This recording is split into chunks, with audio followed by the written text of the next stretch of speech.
بسم اللہ الرحمن الرحیم. Welcome to the listeners. سب سے پہلے تو ریکویسٹ ہے آپ لوگوں سے کہ ہمارے چینل کو سبسکرائب کریں اور بیل آئیکن کو پریس کریں تاکہ آپ کو انفارمیشن ملتی رہے.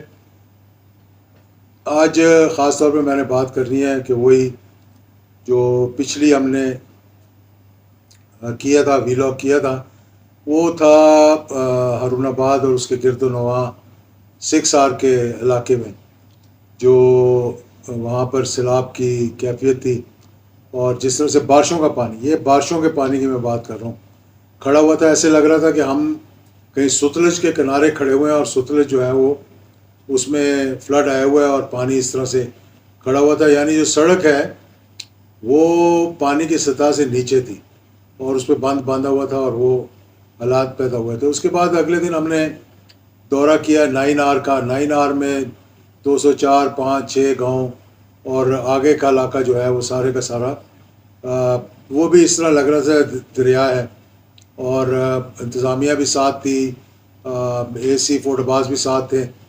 انہوں نے بھی اس علاقے کو دیکھا اور انتظامیہ اوور آل بھاول نگر کی جو ہے اس کا کام بہترین جا رہا ہے کیونکہ ان کو ڈیوٹی لگی ہوئی ہے کیمپوں کے اندر.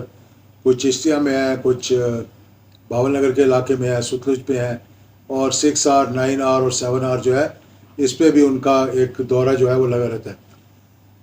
اس وقت جو ہم نے دورہ کیا 9R کا، وہاں کے حالات بھی دیکھنے کے بعد میں اس نتیجے پہ پہنچا ہوں کہ حکومت کو ریکویسٹ کی جائے. میرا خیال ہے کل میں نے کہیں سنا تھا کہ وزیر اعظم نے بھی کہا کہ ہمیں ایک جو ہے ایگریکلچر ایمرجنسی جو ہے وہ ڈکلیئر کرنی پڑے گی کیونکہ اس دوران جو معاملات ہوئے ہیں اس سے کہ فصلیں تباہ ہو گئی ہیں اور آئندہ جو فصل آنی ہے گندم کی وہ لگانے کے لیے بھی کسانوں کو بڑی مشکلات کا سامنا کرنا پڑے گا. تو دو قسم کی ریکویسٹ میں کرنا چاہتا ہوں یہاں پر. نمبر 1، پہلے بھی میں کہہ چکا ہوں کہ فوری طور پر ایگریکلچر ایمرجنسی ڈکلیئر کی جائے اور تمام کسانوں کو جتنی بھی سہولت دے سکتے ہیں ہم ان کو دیں. دوسرے نمبر پہ زرعی ترقیاتی بینک یعنی ZTBL کے جو قرضے ہیں کسانوں کے پاس اور ان کی انسٹالمنٹس آ رہی ہیں ان کو ری اسکیجول کیا جائے فوری طور پر، اور جو قرضے معاف کر سکتی ہے حکومت، یعنی اگر پرنسپل ہے اور انٹرسٹ بہت زیادہ ہے کسانوں پہ چڑھا ہوا تو اس انٹرسٹ کو معاف کریں، سود کو معاف کریں انٹرسٹ کے بجائے. یہ کہ بہتر سمجھ آئے گی کہ اس کو معاف کیا جائے. اور تیسرا یہ کہ اس علاقے کو ایک ڈیزاسٹرس ایریا یعنی آفت زدہ علاقہ ڈکلیئر کیا جائے، اس میں جو بھی سہولت ہم دے سکتے ہیں وہ دیں. یہ خالی بھاول نگر کی میں بات کر رہا ہوں، اگر آپ ملتان اور باقی جگہوں کا حالات چنیوٹ اور جھنگ اور یہ دیکھیں جہاں سے سیلاب گزر چکا ہے، لیکن یہ دوبارہ سے جو حالات پیدا ہوئے وہ ہوئے. پھر اس کے بعد ہم نے دورہ کیا ہے ستلج کا. ستلج میں خود جا کر دیکھا ہے کہ کیا حالات پیدا ہوئے ہیں، کس طرح سے پانی جو ہے دور دور تک اس طرح پھیلا ہوا ہے. یہ وہ دریا ہے راوی اور ستلج جس کی ایک چھوٹی سی نہر بن گئی تھی، بلکہ نہر بھی نہیں ایک نالے کی طرح سے پانی آتا تھا.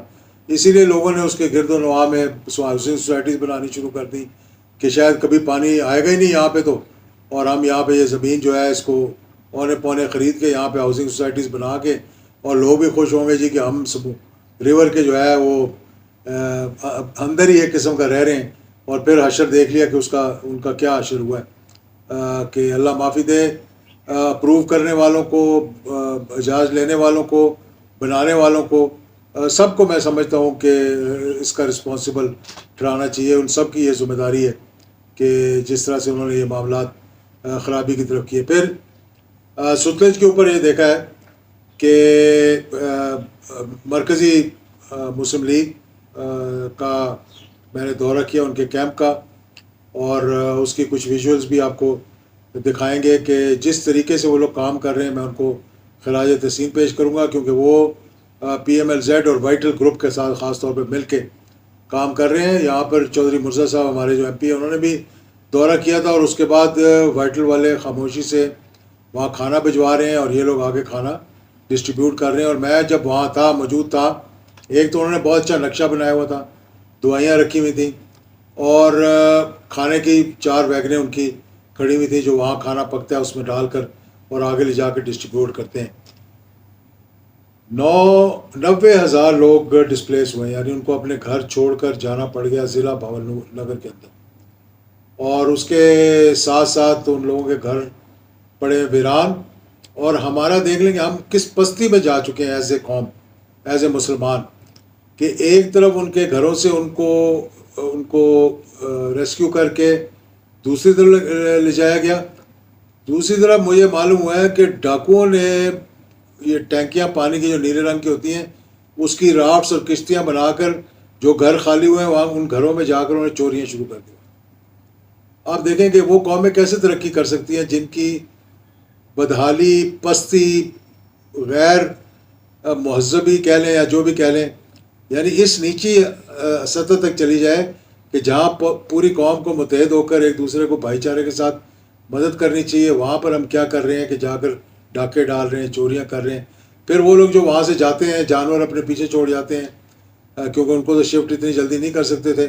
پھر وہاں پہ جب ڈاکے اور چوریاں شروع ہوں تو ان کو مجبوراً پھر واپس جا کے وہاں حفاظت کرنی پڑتی ہے.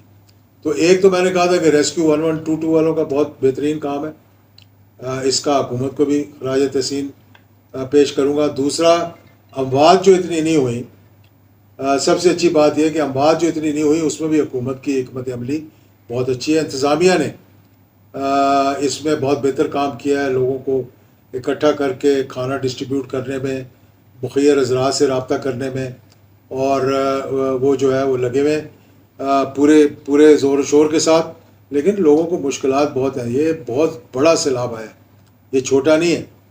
اور میں سمجھتا ہوں کہ 10 مئی کو جو ہندوستان کے ساتھ ہوئی ہے، میں ان کو بلیم نہیں کر رہا پانی چھوڑنے پر، کیونکہ وہاں بھی مجبوری ہے، مجبوری سے ہمیشہ پانی چھوڑے جا رہے ہیں. میں اپنے آپ کو بلیم کروں گا، اپنی حکومت کو، اپنے ماضی کی حکومتوں کو، کہ بھئی آپ لوگوں نے ریزروائر کیوں نہیں بنائے؟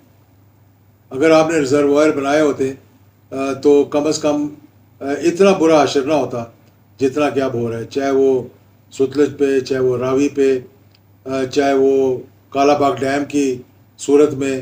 تو ان تمام معاملات کو ہم پولیٹیکل کر دیتے ہیں، ہم سیاسی طور پر اس کے اندر عمل درآمد شروع کر دیتے ہیں کہ سیاست ہماری چمک جائے، ملک کو جتنا نقصان ہونا ہے وہ ہو جائے. ہم لوگوں کو بیوقوف بنا کر یہ کہہ سکیں کہ کالا باغ ڈیم بنے گا تو نوشہرہ ڈوب جائے گا، ہم یہ کہہ دیں کہ جی نہریں بنے گی تو سندھ کا پانی جو ہے وہ چوری کر لیا جائے گا.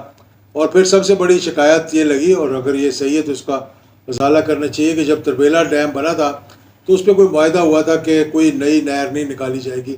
تو سندھ کے لوگ اس بات پر گلہ کرتے ہیں، شکوہ کرتے ہیں کہ ایک ایگریکلچر کے لیے نہر وہاں سے نکالی گئی ہے تربیلا ڈیم سے، جس کی وجہ سے وہ سندھ کا پانی شاید کوئی آگے پیچھے ہوا ہے. اور جتنا پانی ہم جا کے سمندر میں پھینک دیتے ہیں، خدا را آنے والا وقت بڑا مشکل وقت ہے. اب بھی سوچیں، اب بھی ہوش کے ناخن لیں، اب بھی بحیثیت قوم بن کے سوچیں، تو پھر شاید اس کا کوئی ازالہ ہو سکے. اگر یہی حال رہا ہمارا تو اللہ معاف کرے. اس وقت تو قوم کو چاہیے کہ وہ حکومت کے ساتھ کھڑی ہو، قوم کو چاہیے اور حکومت کو چاہیے کہ وہ عوام کے ساتھ کھڑے ہوں. وزیر اعظم، وزیر اعلیٰ، وزراء خاص طور پر ان کو چاہیے کہ وہ علاقوں کے دورے کریں جا کر، اور ہیلی کاپٹر سے ویو لینا بڑا اچھا لگتا ہے، لیکن نیچے اتر کے گراؤنڈ پہ جا کر لوگوں کو ملیں، لوگوں کی داد رسی کریں، اور ان سے ان کی کھلی کچہریاں لگائیں. وزراء جو ہے اپنے اپنے علاقوں میں جا کر، بلکہ 2 3 علاقے ان کو دے دیے جائیں، وہاں لوگوں کی کھلی کچہریاں لگائیں، ان سے پوچھیں کہ کیا مشکلات ان کو پیش آ رہی ہیں اور اس کا ازالہ کیسے ہو سکتا ہے، انتظامیہ کس طرح سے ان کی مدد کر رہی ہے. اور کیونکہ میں تو دیکھ کر آیا ہوں، میرا بڑا دل دکھا ہے کہ یہ میرا علاقہ ہے، ان لوگوں کے ساتھ میری محبت ہے، ہمارا جینا مرنا ان کے ساتھ ہے. ان کا نقصان ہم اپنا نقصان سمجھتے ہیں، اور انشاءاللہ اس کا ازالہ بھی کرنے کی ہم کوشش کریں گے. یہ تھوڑا بہت آپ کو جو دکھایا ہے اس کو آپ دیکھیں، کچھ 9R پہ کی ویژولز ہیں، کچھ ستلج کی ہیں، کچھ مرکزی مسلم لیگ کا کام ہے، اور کچھ جو ہمارے وائٹل گروپ کی طرف سے لوگوں کی امداد کی جا رہی ہے وہ ہے. اس ساروں کو دیکھ کر اور مخیر حضرات سے بھی میں اپیل کروں گا کہ دیکھیں اللہ تعالیٰ نے بہت دیا آپ کو، اور اللہ تعالیٰ آئندہ بھی انشاءاللہ دے گا. اگر 1 روپیہ آپ اس کی راہ میں خرچیں گے تو آپ کو 10 روپیہ ملیں گے. یہ میرا ایمان ہے اور آزمایا ہوا نسخہ میں آپ کو بتا رہا ہوں.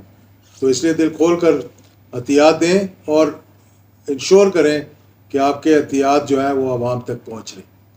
تو امید ہے کہ میری آواز حکومت تک بھی پہنچے گی، اور میں ان سے بھی کہوں گا کہ آپ، یہ ایک ایمرجنسی کا وقت ہے، یہ اس کو ڈیلے جتنا ہم کریں گے لوگوں کا بہت نقصان ہو چکا ہے اور مزید نقصان ہوگا، اور اس کا پھر ازالہ کرنا بہت مشکل ہو جائے گا.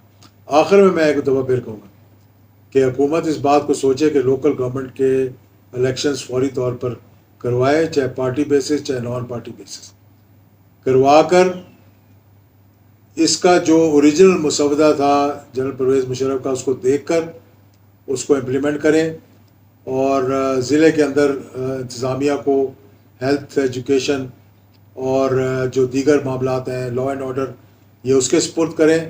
تو اگر آج اتنے کاؤنسلرز ہوتے ہمارے اور اتنے چیئرمین ہوتے تو کم از کم اپنے اپنے علاقوں میں جا کر اگر خوشی سے نہیں تو شرمندگی کے ساتھ آج لوگوں کی مدد کر رہے ہوتے. بہت شکریہ.